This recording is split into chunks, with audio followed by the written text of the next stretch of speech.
ॐ अज्ञानतिमिरान्धस्य ज्ञानाञ्जनशलाकया चक्षुरुन्मीलितं येन तस्मै श्रीगुरवे नमः।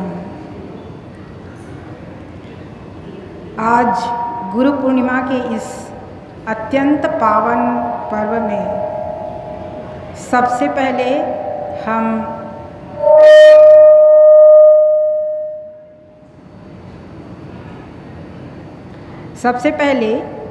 महामुनि वेद व्यास जी को स्मरण करते हुए उन्हें श्रद्धांजलि अर्पित करेंगे और उनका नमन करते हैं।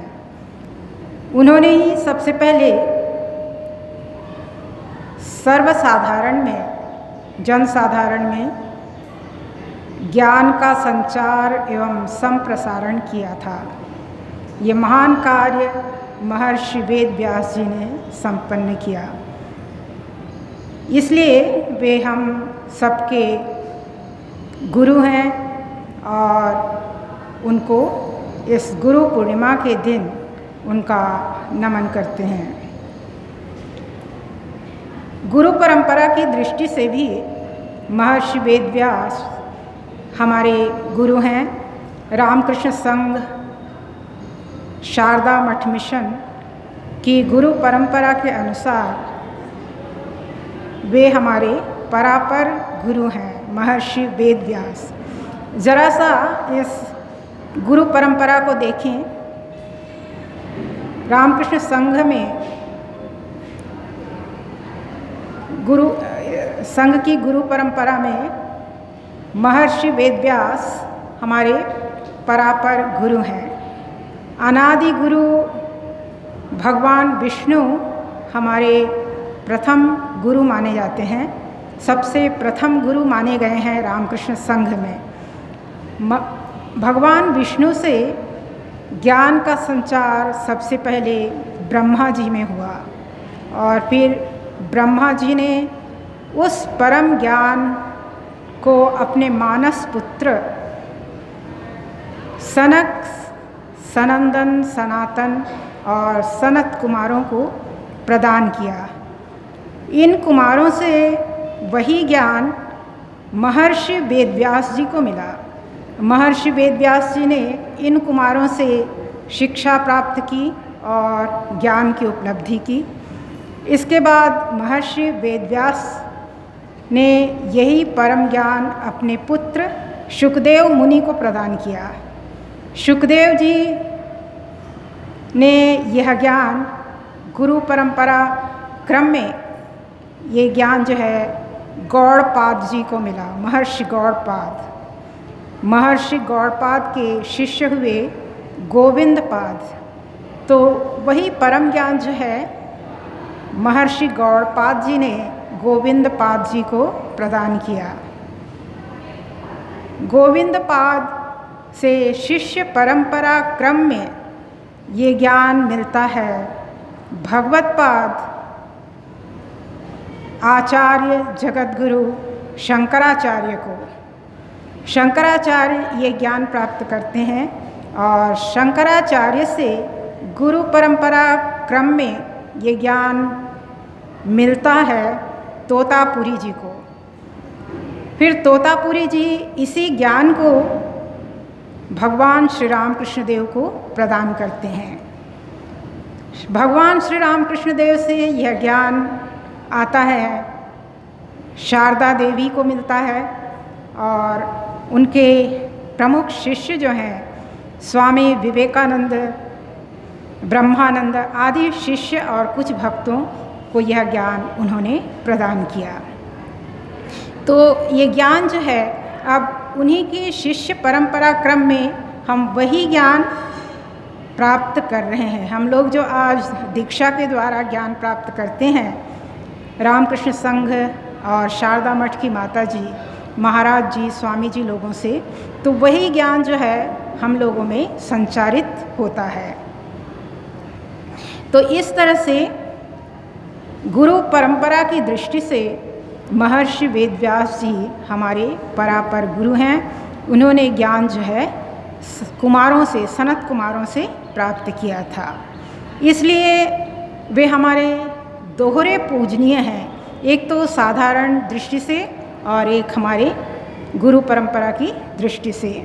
दोहरे पूजनीय माने गए या हमारी श्रद्धा के करने योग्य हैं, कह सकते हैं। श्रद्धा हमें करनी चाहिए उनको, महर्षि वेदव्यास जी को। महर्षि वेदव्यास जी ने केवल ये आध्यात्मिक ज्ञान का ही संचार या संप्रसारण किया हो, ऐसी बात नहीं है।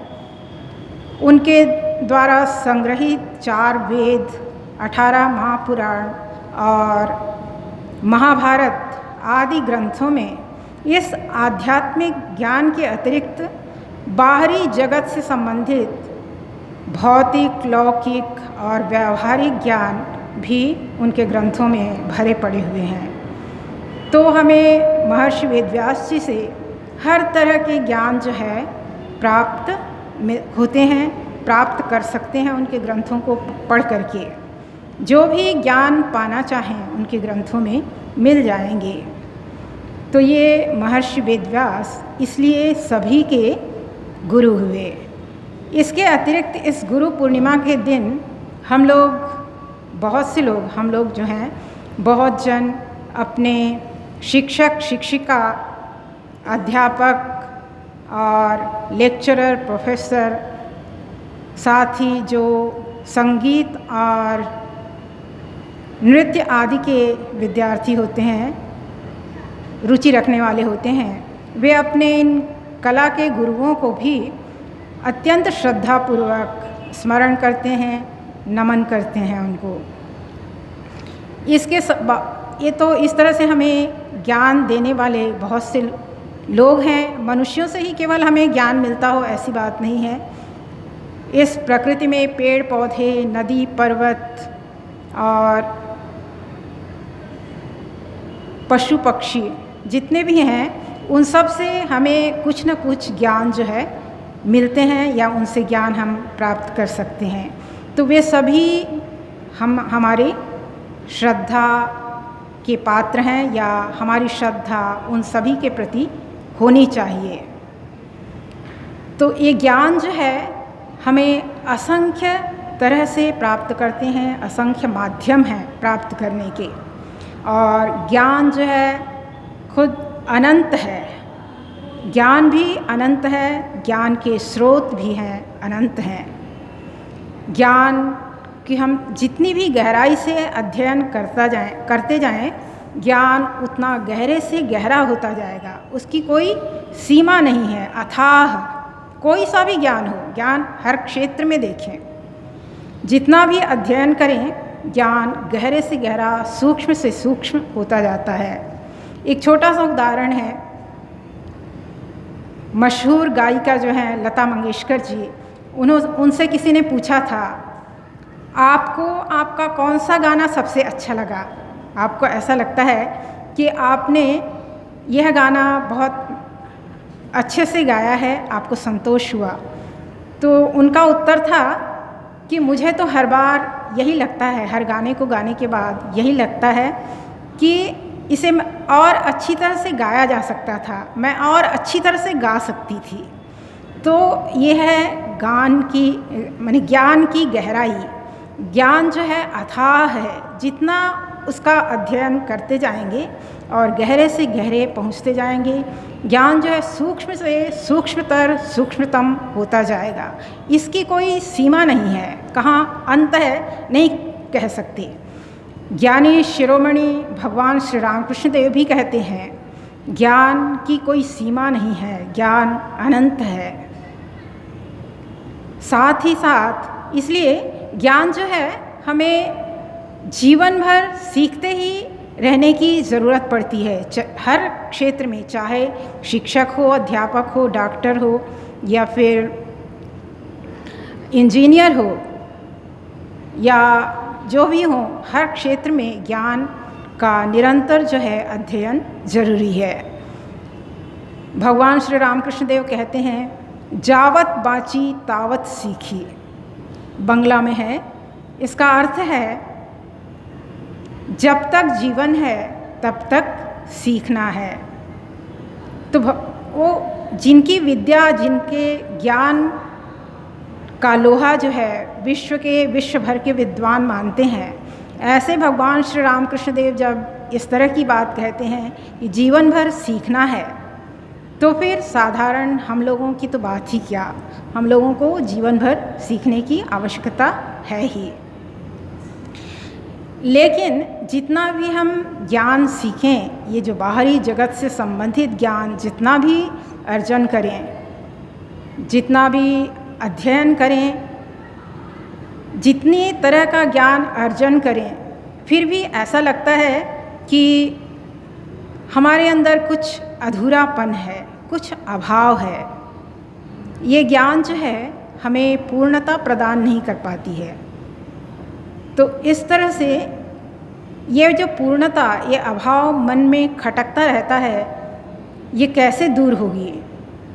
इस अपूर्णता को पूर्णता लाने के लिए एक ही उपाय है, किसी सद्गुरु के माध्यम से या किसी सद्गुरु के द्वारा आध्यात्मिक शिक्षा प्राप्त करके आध्यात्मिक ज्ञान की उपलब्धि करें, उनके सानिध्य में जाकर। तो यही है गुरु, सद्गुरु और आध्यात्मिक ज्ञान जो हमें जीवन में पूर्णता प्रदान कर सकते हैं। अब ये आध्यात्मिक गुरु कौन हैं, इनकी क्या पहचान है? स्वामी विवेकानंद जी कहते हैं, और ये गुरु हमें कहाँ मिलेंगे, कैसे प्राप्त करें? स्वामी विवेकानंद जी कहते हैं कि जब शिष्य का मन तैयार हो जाता है तो गुरु की प्राप्ति में देर नहीं लगती।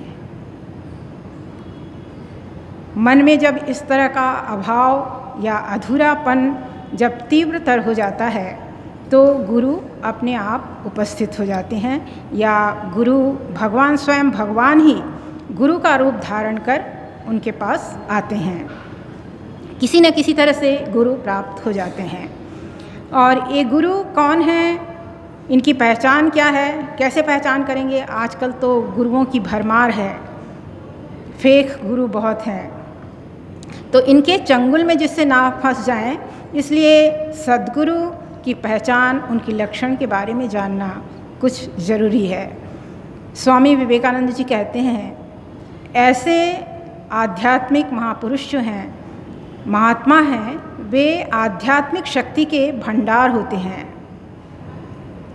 उनके स्पर्श मात्र से ही शिष्य में उनकी आध्यात्मिक शक्ति का संचार होता है, और ये आध्यात्मिक शक्ति ऐसी है जो शिष्य के हृदय में जान फूंक देती है।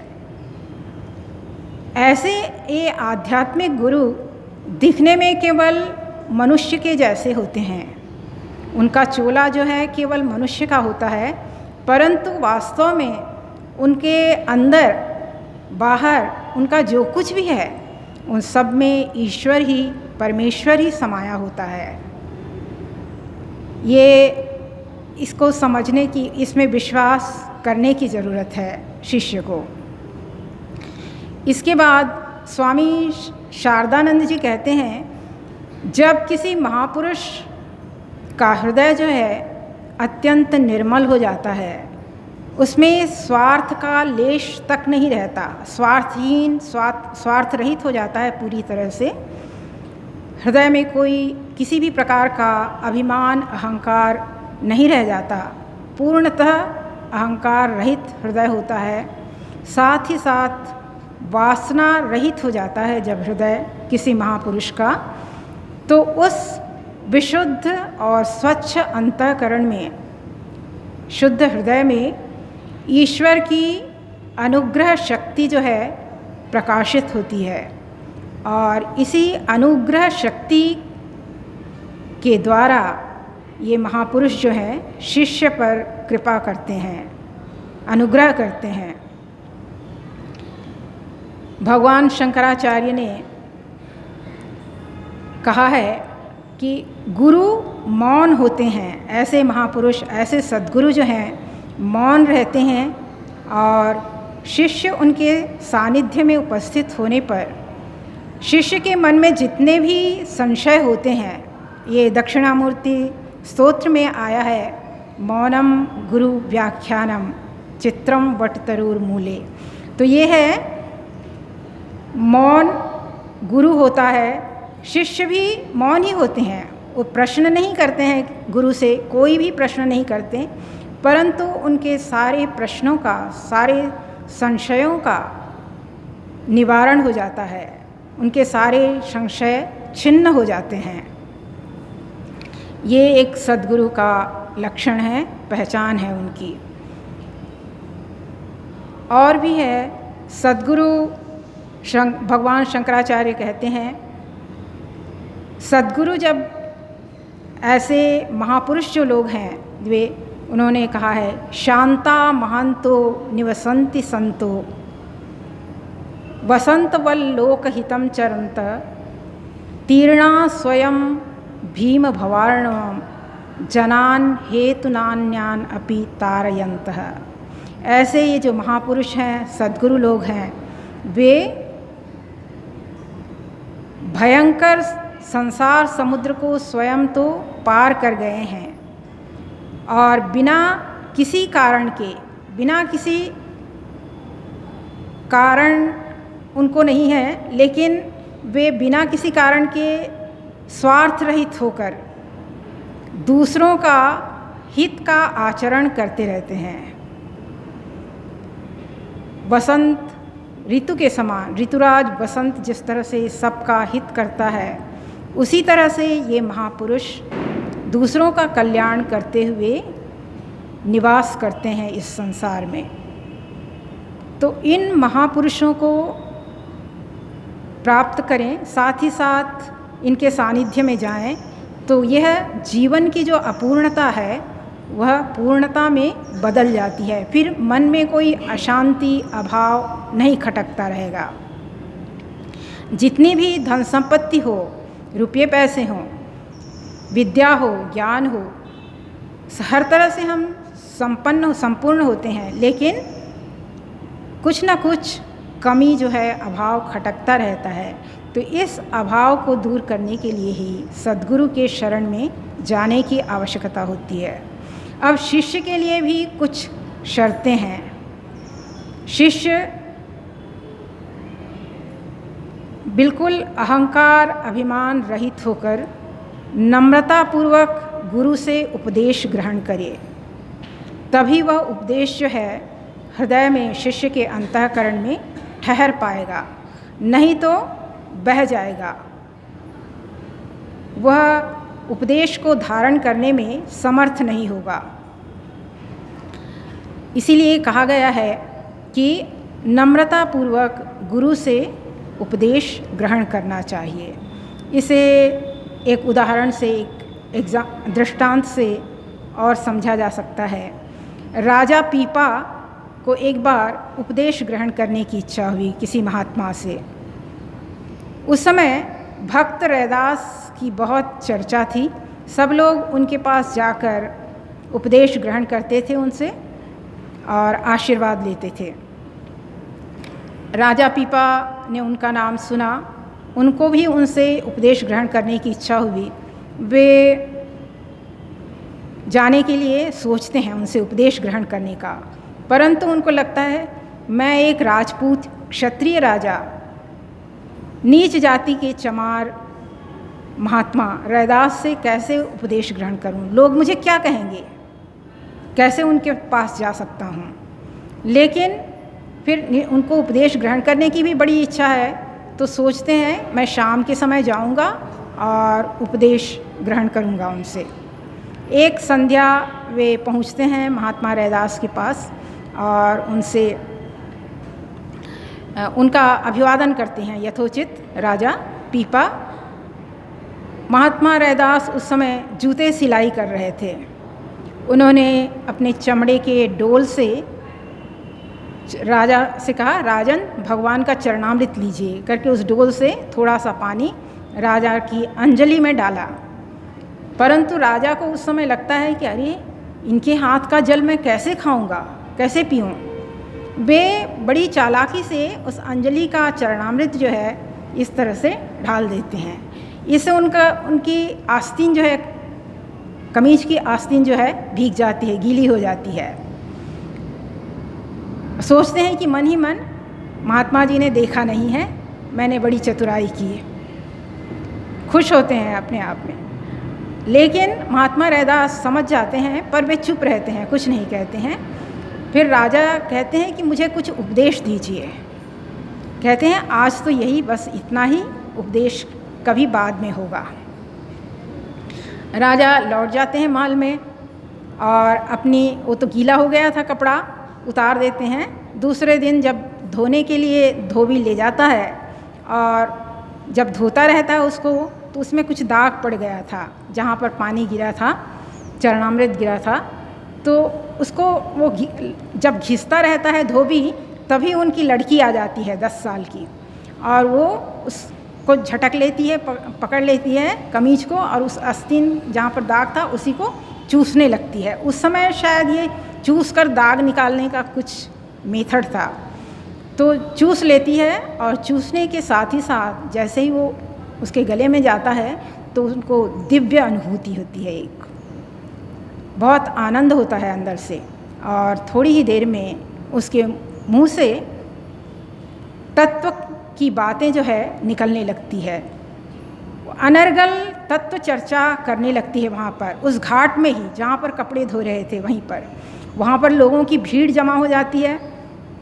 बात राजा तक पहुँचती है, तो राजा कहते हैं क्या बात है, मैं भी जाकर देखूं। वह उनके घर पहुँचता है, धोबी के घर।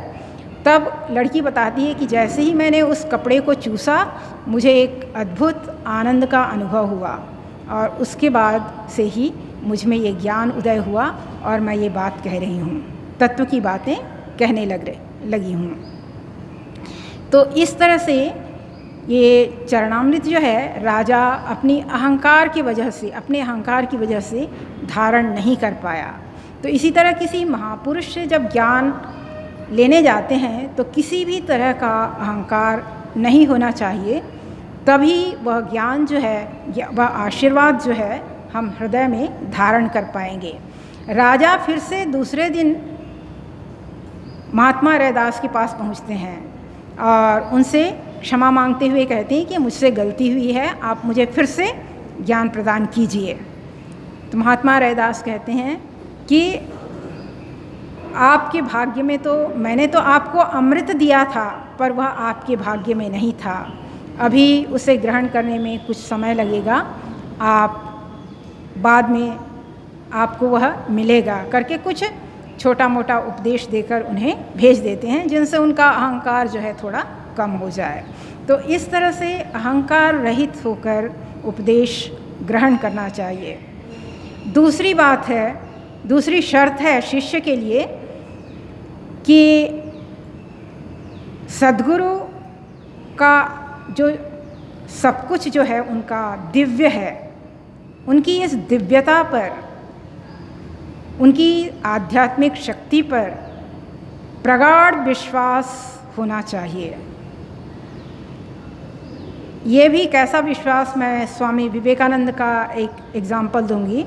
उस समय भगवान श्री रामकृष्ण देव कैंसर की चिकित्सा के लिए काशीपुर में निवास कर रहे थे। तब पहले कैंसर उस समय ज़्यादा इतना नहीं था, लोगों को जानकारी नहीं थी, तो लोग डर रहे थे कि यह संक्रामक बीमारी हो सकती है, उनकी सेवा कैसे करें। नरेंद्रनाथ, उस समय स्वामी विवेकानंद नरेंद्रनाथ ने जब ये सुना कि ये क्या कह रहे हैं, ये सब बकवास है, उन्होंने सब सुना चुपचाप और कहा कि सब बकवास है, और पास ही एक कटोरी में खीर रखा हुआ था, जिसमें उस समय श्री रामकृष्ण देव का कैंसर बहुत ही एडवांस स्टेज में था, तो उसे पस मिला हुआ था, खून भी मिला हुआ था, रक्त भी मिला हुआ था उस खीर में। उस कटोरी को उठाया उन्होंने, नरेंद्रनाथ ने, और गट-गट करके पूरा गटक गए। यदि कुछ संक्रामक होगी तो देख लो मुझे बीमारी। तो ये है श्री राम कृष्ण देव की देव पर विश्वास होने से ही उन्होंने ऐसा किया, उनकी दिव्यता पर विश्वास, गुरु की दिव्यता पर विश्वास उन्हें इतना था प्रबल कि वो सब कुछ पी गए, कुछ भी ग्रहण नहीं कर सकेंगे, ऐसा वहाँ पर द्विधा नहीं आती है। जो भी उपदेश देंगे, जो भी रहेगा उनका जो कुछ भी है सब कुछ दिव्य है, ऐसा एक प्रगाढ़ विश्वास जो है होना चाहिए। तीसरी शर्त है शिष्य का मन जो है और उनकी इंद्रियां कुछ हद तक वश में होनी चाहिए, तभी गुरु के उपदेश का वो पालन कर सकेंगे। जैसे गुरु ने कहा कि प्रातःकाल उठ करके ध्यान करना है, यदि कुछ मन वश में नहीं है तो नहीं किया जा सकता, इसलिए कुछ हद तक वश में होना चाहिए उनकी सारी इंद्रियां जो हैं और मन। चौथी शर्त है शिष्य के लिए, गुरु कहते हैं कि शिष्य को त्याग करने की ज़रूरत है, वासनाओं का त्याग होना चाहिए, मान यश का त्याग करना चाहिए, कर सके शिष्य, तभी सद्गुरु के उपदेश का पालन होगा। ठीक सब तो घबरा जाते हैं कि किस तरह से त्याग कर सकेंगे। साधारण लोग, सबको रुपये पैसे भी चाहिए, धन संपत्ति भी चाहिए, मकान भी चाहिए, गाड़ी भी चाहिए, त्याग करेंगे तो कैसे आ जा सकेंगे, कहाँ से क्या मिलेगा। श्री राम कृष्ण देव हम सब लोगों की कमज़ोरी से अच्छी तरह परिचित हैं, वो जानते हैं, कहते हैं कि आप लोगों को इतना त्याग करने की ज़रूरत नहीं है, सब कुछ बाहर से सब कुछ त्याग करने की आवश्यकता नहीं है, मन से त्याग करो, अनासक्त होकर भगवान को कुछ समय के लिए पुकारो, इसी से हो जाएगा।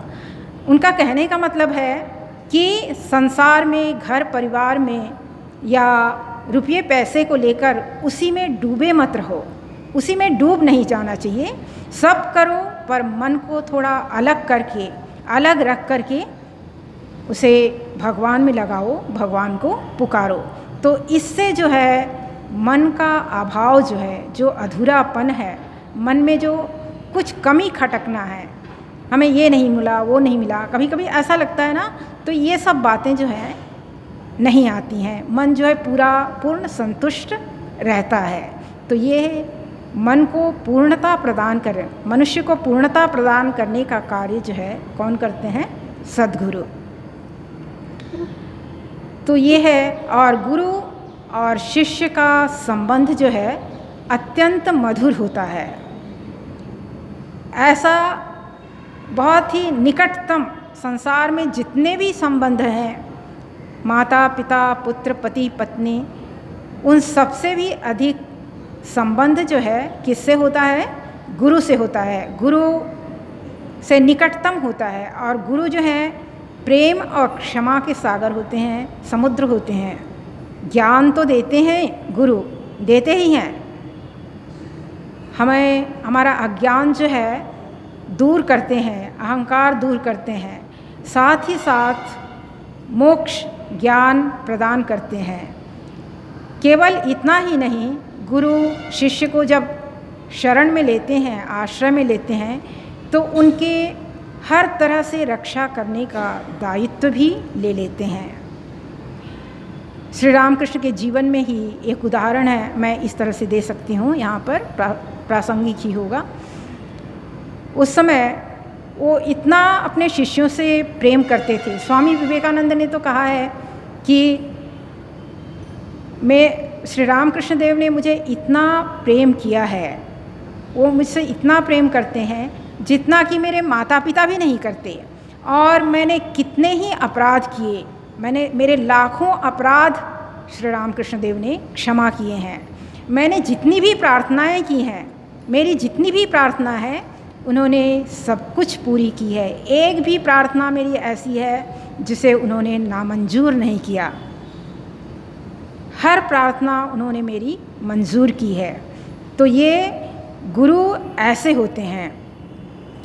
और साथ ही साथ उनके शिष्यों के प्रति प्रेम, नरेंद्रनाथ, राखाल को तो उठा के गोद में बैठाते थे, कंधे में उठाते थे। फिर लाटू अद्भुतानंद जी उनको पास में बैठकर खिलाते थे। सुबोधानंद जी उनको बिस्तर में सुलाते थे। तो इस तरह से उनका प्रेम जो है, सद्गुरु का प्रेम शिष्य के प्रति सबसे अधिक होता है। साथ ही साथ रक्षा भी करते हैं। एक बार काशीपुर में भगवान श्री रामकृष्ण देव जब काशीपुर में थे, तो ये सब युवक भक्त जो वहाँ युवक शिष्य उनके युवक भक्त रहते थे, एक दिन शाम को उनको खजूर खाने की इच्छा होती है। सब खजूर खाने के लिए उसी काशीपुर के जो उद्यान है उसके एक कोने में दूर खजूर का एक पेड़ था। तो वहाँ एक खजूर लाने के लिए जा रहे थे। उस समय श्री रामकृष्ण देव ऊपर के उसमें रहते थे कमरे में, और बहुत ही दुर्बल थे। वो ऊपर में थे और ये लोग नीचे से जा रहे थे। लेकिन उनको शिष्य क्या कर रहे हैं इनका ध्यान रहता था। उन्होंने देख लिया कि ये लोग उस खजूर के पेड़ के पास जा रहे हैं, और उस पेड़ के नीचे एक बहुत ही जहरीला क्रोधी स्वभाव का नाग रहता था। ये लड़के उनके युवक शिष्य जो हैं, जब तक उस खजूर के पेड़ तक पहुँचे उसके पहले ही श्री राम कृष्ण देव तेज़ी से उतरकर वहाँ पहुँच जाते हैं, और उस सांप को, नाग को जो है, तुम यहाँ से दूसरी जगह चले जाओ, ऐसा करके शासन करके भेज देते हैं। फिर चले आते हैं तेज़ी से। यह किसी ने नहीं देखा, माता जी ने देखी, शारदा देवी ने देख लिया। और अरे आप कैसे चलेंगे, आप में तो उठने बैठने की भी क्षमता नहीं है, और इस तरह से दौड़ के कहाँ चले गए थे। तो उन्होंने कहा कि चुप रहो चुप रहो, यह बात और किसी को मत बताओ। वो उस खजूर के पेड़ के नीचे एक सांप रहता था, उसे मैं भगाने गया था, नहीं तो ये लोग जा रहे हैं लड़के लोग, और उनको ये डस लेता, काट लेता। इस तरह से गुरु जो है, सद्गुरु जो है, शिष्य की रक्षा करते हैं। उनकी नज़र जो है शिष्य पर हमेशा रहती है। इसीलिए कहा गया है गुरु का स्मरण, गुरु का ध्यान हमेशा करना चाहिए। गुरु का संग जो है सब कुछ से निस्तार कर देता है। गुरु का स्मरण जो है, हमेशा यदि स्मरण करें तो हमेशा गुरु साथ में है ना। तो ये है गुरु की महिमा, और शिष्य के लिए कुछ कर्तव्य हैं कहने चाहिए। जो प्रगाढ़ विश्वास होना चाहिए, थोड़ा अहंकार रहित होना चाहिए, कुछ गुरु के प्रति पूरी श्रद्धा होनी चाहिए। ये अहंकार के संबंध में तो श्री रामकृष्ण देव ने भी कहा है कि ऊंची ज़मीन में जल नहीं ठहरता, निचली ज़मीन में ही जल ठहरता है। तो इस तरह से नम्रता आवश्यक है और विश्वास आवश्यक है। साथ ही कुछ त्याग, मन में ही त्याग